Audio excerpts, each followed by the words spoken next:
Karen mother attacks me for not giving her son a black belt after one day of karate lessons. I teach Kempo karate as a second-degree black belt. I also have an assistant, Kira, a first-degree black belt in her own right. The kids class I was teaching has just ended when a woman walks in with her son. She says her 13-year-old son wants to take karate lessons, so I shake hands with her and have her sit down with my instructor to fill out the waivers, and get him his GI measurements. Other students file in for the intermediate class and me and Kira get down to business.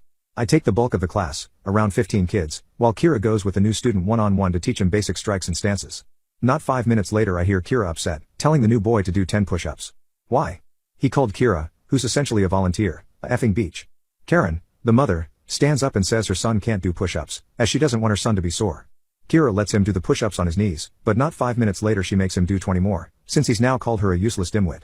For reference, Kira is in her early 20s, and the boy is 13. Not to mention there's other parents and kids here as well. It's wholly inappropriate. So I walk over and ask Kira to switch with me. As she does, gives me the bug eyes and mouths what the F? So I walk over and ask the boy why he insulted my assistant Kira. He said he doesn't like girls. When I asked him what he meant, he said he only listens to his dad or other boys. He won't listen to me at all. He needs some discipline. The mother confirms to me, chuckling. As if raising a monster is something to laugh about. When do I get a black belt like you have? The boy asks me. Mind you, he's been punching the air the entire time. This boy is aggressively hyper. Well, it takes quite a while. I've been training since I was 5, and earned my black belt at 21, so it took me a while. I say, nah, I don't want to wait that long. I want mine now. He says, his chubby face now red and sweaty from the shadow boxing. The mother motions me over and whispers in my ear. Do you think you could give him one? Just to make him happy? No, sorry, he has to earn one. We aren't a belt factory. Well, he never gets told no. I'm sorry, but that's not how we do things here. I have money, I can pay you extra. No, sorry, we only give belts when they're earned. After several minutes of arguing and conversation that leads nowhere, Karen snaps at me. I paid you give my son a black belt. She stands up and points a finger in my face. It was so sudden that I reflexively took a step back. Hey, chill out lady. Some of the other parents chime in. Before I can reply to Karen, I hear a loud commotion behind me. I hear more parents and students shouting. I turn, and see a new boy laying hands on a girl in the class. Kira is shouting hey, stop. However, this girl that new boy is laying hands on is a purple belt. She loads a front kick and hits the brat boy center, right in his flabby stomach. He shouts and doubles over, now crying. I was so freaking proud of her. Hey, that little beach hurt my son. Karen runs past me onto the mat and gets in the face of the 14-year-old girl her son just attacked. This girl is already scared and starts to cry, but Karen ups the ante and shoves this girl in the chest with her hand. Kira gets between them and is red-faced enraged. I immediately rush over and try to defuse the situation, but neither of them are having it. Parents stand up and start shouting. Keep your hands off my daughter. The girl's father, who was with the other parents, yells at Karen. He starts approaching aggressively but backs off when he realizes me and Kira, both black belts, are by her. Now, you should know something about Kira. She's under 5 foot, less than 110 pounds soaking wet, but she can still kick my butt up and down the mat on any given day. She's fast, accurate, and insanely flexible. She can control her body and perform techniques that I just simply can't. So Kira and Karen get into a shouting match with each other. I tell Karen to leave with your kid and don't come back. Don't you ever lay a hand on any of my students. Do you understand? I raised my voice, and was genuinely mad. F you. My son needs a black belt and you won't give him one. She screams at me. Your son is crazy. He attacked our students. Kira interjects, but this set Karen off, as she reaches and tries to slap Kira in the face. Big mistake. Having had enough, Kira parries the smack and fires an absolutely vicious kick right into the meat of Karen's inner thigh with nothing held back. It was glorious. Karen gasped as she fell onto the mat in a heap. Oh my god. She held her leg as the brat boy got up and rushed at Kira. I got in front of her and grabbed the boy's wildly swinging arms. I let him tire himself out. One of the parents called the police. After interviewing everyone involved, they determined that Kira and myself acted in self-defense. Neither of us wanted to pursue charges against Karen, but the parents of the girl Karen shoved rightly felt differently about it, so Karen was hauled away in handcuffs. Karen said she'd sue me and Kira in civil court, but since we have legal waivers, here's hoping nothing comes of that. My parents ghosted me 5 years ago after my wedding and now reached out. My husband used to be my boss. About 9 years ago I started working as his assistant. We spent about 2.5 years ignoring our mutual attraction until we gave in. We then went to HR, who reassigned me, and the whole thing was strictly above board from the time we began dating. I got pregnant about a year later, and my husband and I decided to just get married. While we'd only really been dating for about 1.5 years, we knew each other completely, loved each other, lived together, and there was a baby on the way. We knew how it would look, but I had to leave the company anyway due to problems with my new boss, so we didn't anticipate this causing any issues, except with my parents. They have always been overprotective, so I knew they wouldn't like me dating my boss, and hadn't told them, but I had to tell them if I wanted them at my wedding. We decided to be mostly honest with them, spilling our guts out to them about our entire history aforementioned, but now we wanted to get married and we wanted them there. We did not mention the baby, because I felt that giving them that information in addition to the rest all at once would just break them. I was only about 4 months along when the wedding happened, so the bump was easily hit by a flowy dress.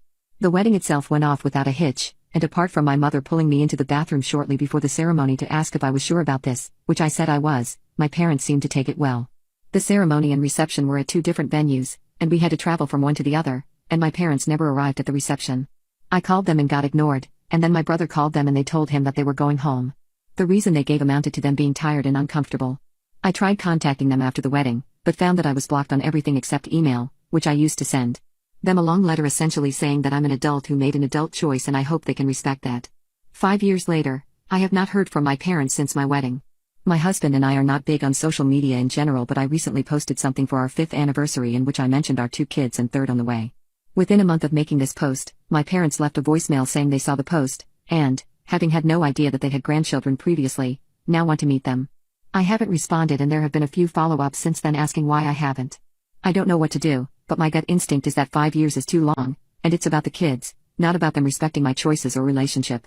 However, I can't help but feel that I'm being unfair, and my brother agrees, because I told them in my email that if they could learn to respect my choice in my marriage eventually, then we could talk, and now I'm retroactively applying a time limit. Edit, can't find a way to work this in organically, but my husband is not white. I am, as are my parents. I don't think this is a race thing or that my parents are racist, and neither does my husband, and we don't understand why they would want to meet our mixed-race children if they were racist, but this element is still gnawing at me. Should I reach out to them? If I did, how would we go about rebuilding the relationship? Update, they're racists. I asked to talk yesterday. We were on Zoom within an hour. It was my parents and me and my husband. They asked to see the kids, and I said they could see them eventually, depending on them earning our trust and convincing us they were going to be positive additions to the kids' lives. They asked to start by reading me a letter that they claimed to have written on my wedding day. It said that they were uncomfortable with me marrying my former boss as they thought he took advantage of me, so they left between the wedding and reception to avoid a scene, but they wanted me to know they were here for me despite their issues with him. They added that they would have sent this to me the morning after my wedding, but then I sent my email about them needing to respect my choices, and they were so ashamed they couldn't bring themselves to send theirs. Seeing my anniversary post made them realize how much they've missed in 5 years and they really don't want to miss any more. I had some questions, like what the big deal was with me marrying my former boss, and they said that it just wasn't what they had in mind for my wedding day and my future spouse.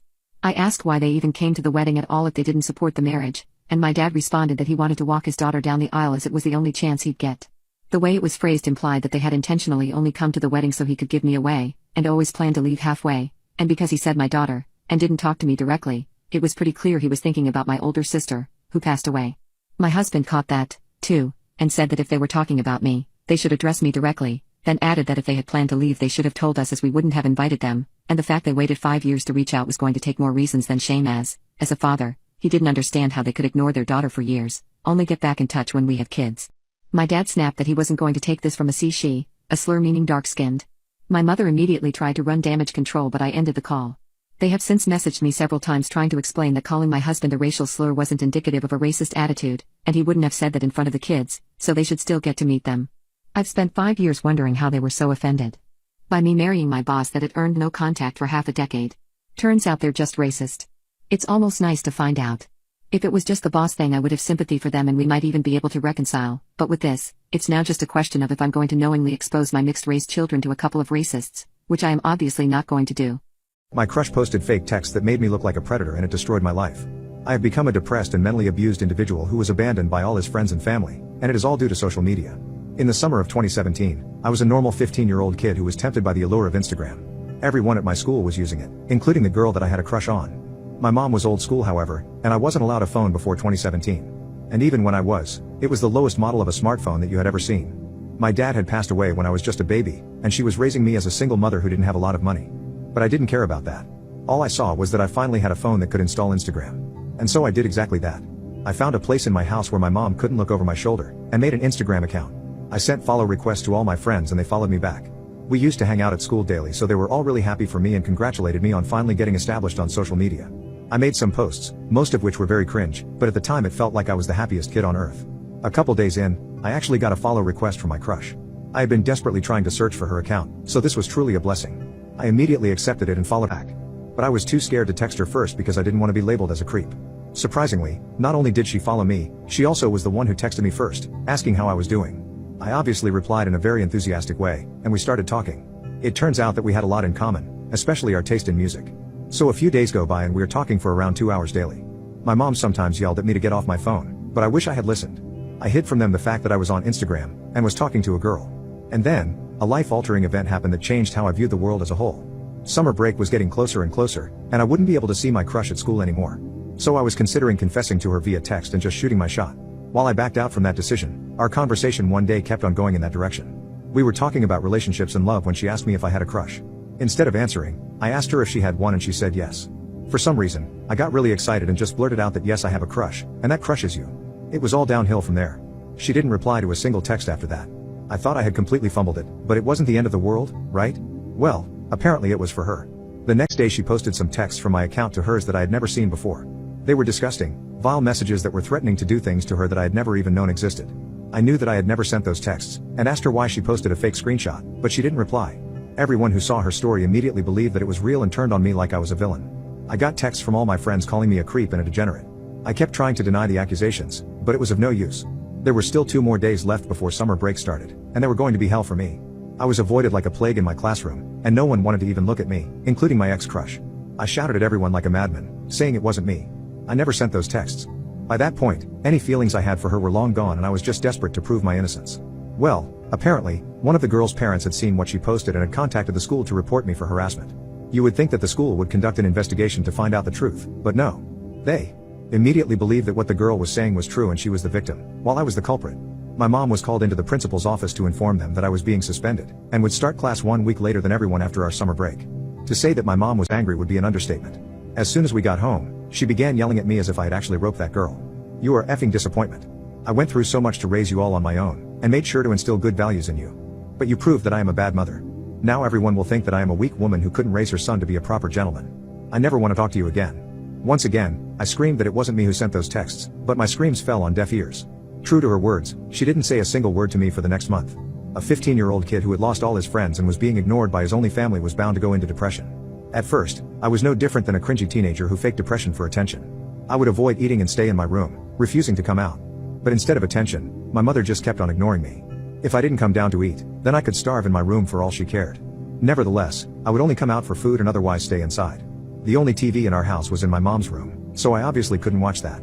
Even though she never said a word, I could tell from her eyes when she was angry and when she wasn't. I would hear her getting berated and insulted by neighbors because they got wind of what I had allegedly done.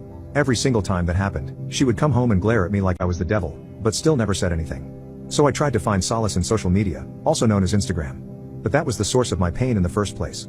I would keep scrolling through memes until I fell asleep.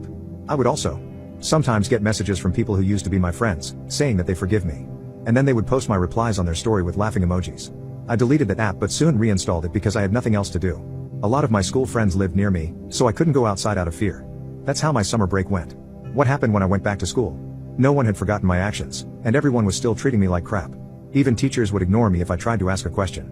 I tried to get my crush to retract her statement, but she was always surrounded by boys who would beat me up if I approached her. Eventually I just kept making excuses to not go to school. It wasn't hard at all, since my mom was still not talking to me. She would iron my clothes and prepare breakfast in case I wanted to go to school, but won't wake me up or tell me to go if I didn't go on my own. She didn't care one bit about me anymore. My grades inevitably dropped as a result of all this. The one teacher that still cared about me recommended that I go to the school counselor to sort my mental health. And what did that counselor do? Told me to sit on a chair in the corner and kept texting someone on her phone. My entire life was falling apart just because of a false intimate harassment claim. And the worst part was yet to come. My mom neglected me and ditched me for her new family, so I ditched her too. Plus update. My dad has been in prison the majority of my life for nonviolent substance charges. My mom got married when I was 10 to my stepdad. Just to clarify, my mom and dad were never married. They dated each other and eventually hooked up and had me. My problems with my mom started when she got pregnant with my sister, and then after she had my sister she got pregnant again and had my brother, and I became like a ghost. She hardly paid attention to me. She neglected me emotionally, and I felt like I was unwanted in her life. It didn't matter anymore. As I grew up, I continued to try to get her to talk to me, but she was always busy. With my brother and sister, every family activity they did together, she always excluded me. It was always my stepdad and mom and my siblings except for me. Like I wasn't part of the family. This is how I came to my conclusion that my mom hates me or she dislikes me. As I mentioned before, I have 2 younger siblings aged 4 and 9. One day, my mom comes into my room, she's all dressed up and racing around, and I ask if she's going somewhere. She tells me no, and I go back to playing on my computer. No later than 15 minutes, I hear the garage door go up, so I race downstairs thinking, what the heck? Sure enough, my mom, stepdad, and my sister and brother are all dressed up and in the truck, and I'm standing outside, feeling really uncomfortable. The look she gave me as she jumped into the truck made me feel like I was interrupting her. There wasn't any "oh yeah, sorry," it was just a look of absolute disgust. I don't cry very easily, but something about the whole thing really got to me, and I went back inside and cried a bit but then got over it. Wasn't the first time. She texts me 10 minutes later telling me they're just going to the park. I don't respond because I would have just worked myself up again. Fast forward, they get home, I was eating dinner, and my 9-year-old sister rushes in after my mom and is super excited to tell me about everything they had done. They hadn't gone to the park. My mom had lied to me, saying they went to the park when they'd actually gone to Dave & Buster's. They also went to get milkshakes, and went shopping. I was visibly crushed by it, and my little sister noticed I had gotten upset. I could tell my mom was about to start making excuses and making the circumstances my fault, so to keep my little sister and brother from seeing that, I excused myself to my room quietly. It super sucks. I've been trying so hard to be a good son despite the selfishness my mother and her chaotically selfish ways have on me, but once I realized that poop isn't normal, so I started questioning our relationship. I didn't see any safe way out without ending up on the streets, so I joined the army. It was spur of the moment, and she still doesn't know. I can handle it, and it's the first decision I've actually made on my own. I cannot tell you how excited I am for BCT soon. Update: I haven't said anything to my mom about me leaving, but I find it really hard to do because my sister is outspoken.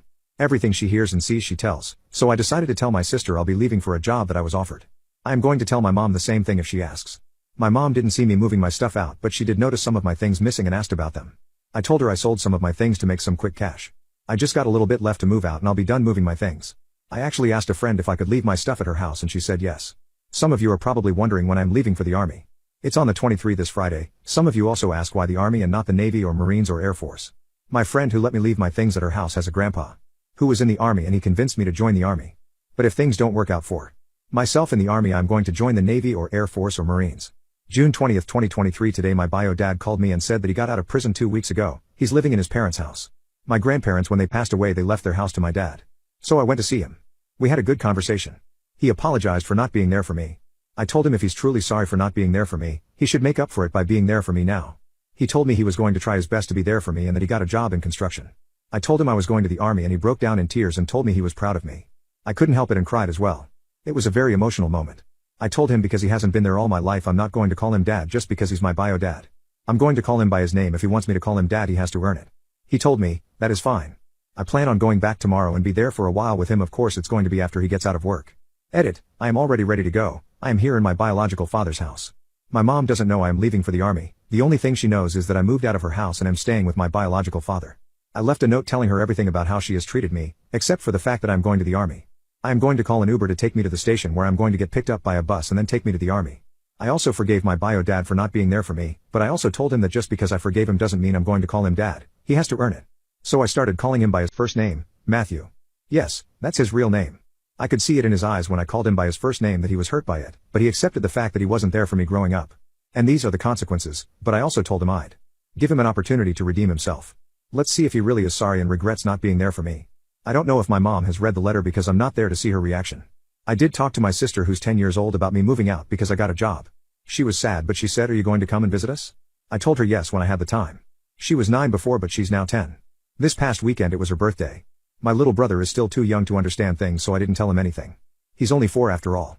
But this was the escape I needed from my terrible mom. I should call her by her name instead, since she was never a mother to me. My evil stepmother made my dad cut ties with me, so I used her life insurance to pay off my house. I was just 12 years old when my dad cheated on my mom and married the woman he cheated with. It was the hardest time of my life. My mom didn't have a job or a house, so she didn't qualify to have custody of me. I had to live with the woman who destroyed my parents' marriage. And on top of that, she absolutely hated me.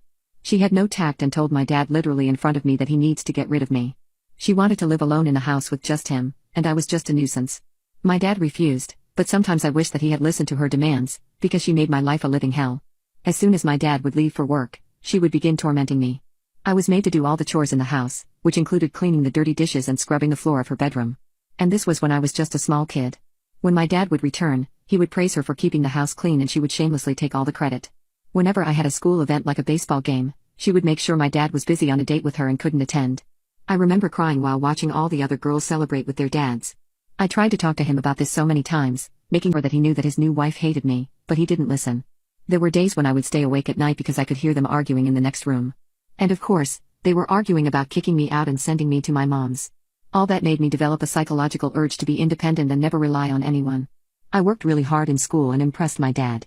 He said that he was going to buy me a car for my 18th birthday. But guess what? He never did. Because apparently, Taking his new, young wife on a vacation to Hawaii was more important than me. After witnessing all that, I knew that it wouldn't be long before I was actually kicked out of the house because I was in their way. So I began applying for colleges that were so far away that I won't have to come back. Paying for my tuition was one of the only good things my dad did for me, and I am still grateful for it. But God knows that my stepmom threw the biggest tantrum over it, and he had to spoil her for months before she was back to normal. But that also spoiled his mood over me going to college. As a result, he didn't call to check up on me a single time.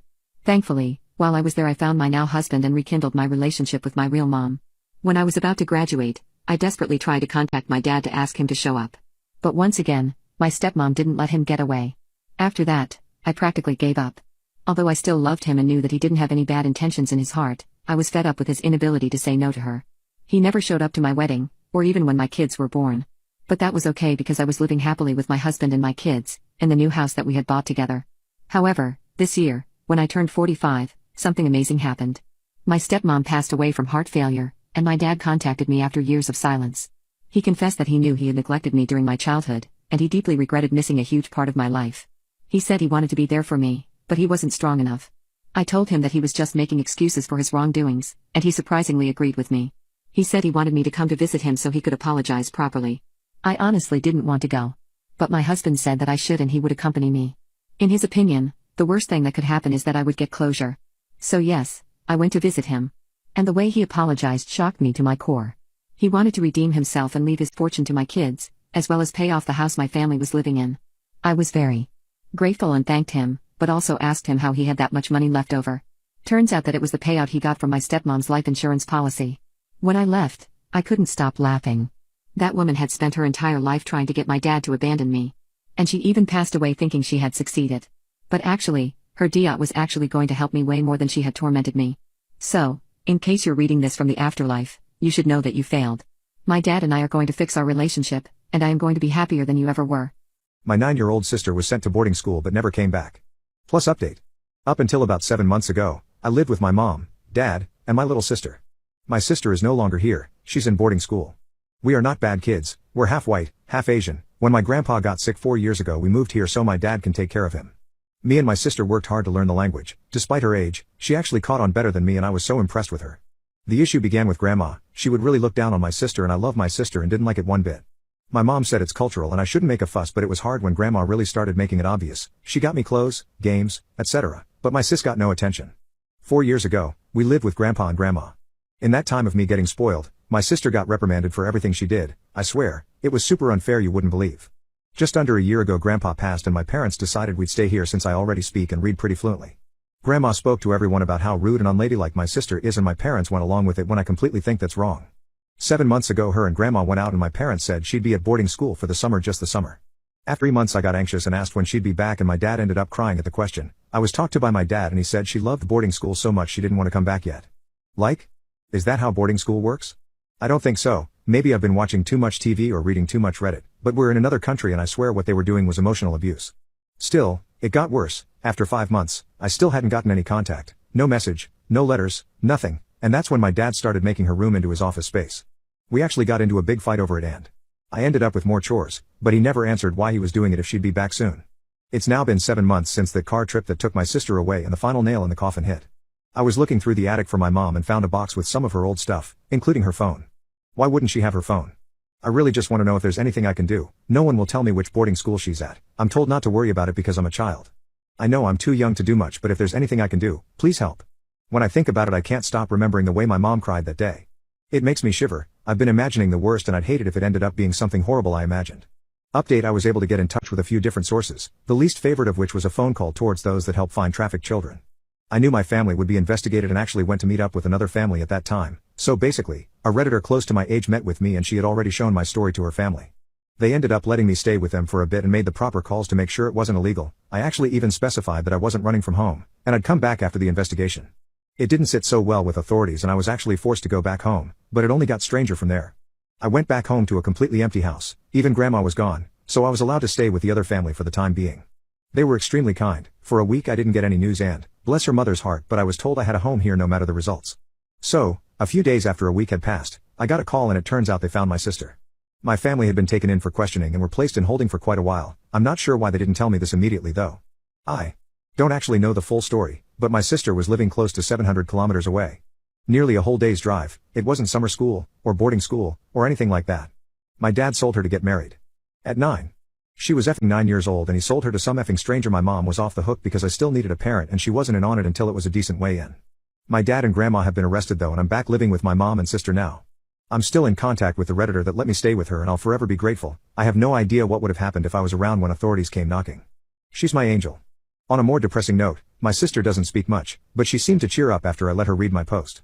She said she felt abandoned and alone, among other things, but seeing how I and plenty of strangers gave their hearts for her made her very happy, so thank you all. This isn't over by a long shot, there's still things that are going to happen, but I have my sister, and that's all thanks to Reddit. Thank you. What profession is held in high regard that shouldn't be? Pundits on TV. They are usually chosen because they do well on TV, and because they are quick on their feet when someone asks a question they haven't prepared, but they are usually not the best experts if you really want to have a thorough and well-informed analysis. Realtors. My aunt tried to sell her mother's condo to her friend at like $300K under market value. Caused a huge stir in my family. I think they ignored her and went with an outside realtor because she would have screwed them out of like $30-40K each. Politicians. Manipulating images, words and people to your favor is nothing to be held in high regard. The few who are interested in solving problems can't do much because they are so outnumbered. Chiropractors. The amount of people I hear who run to a chiropractor for anything and think it's helping is far too high. My boss went to one for an issue with her rib and was saying how it helped. Effing how, Jenny? Motivational speakers, people who suck the marrow out of school district budgets. In about 25 years of teaching, I think I've experienced maybe 1 or 2 speakers who had something new to talk about.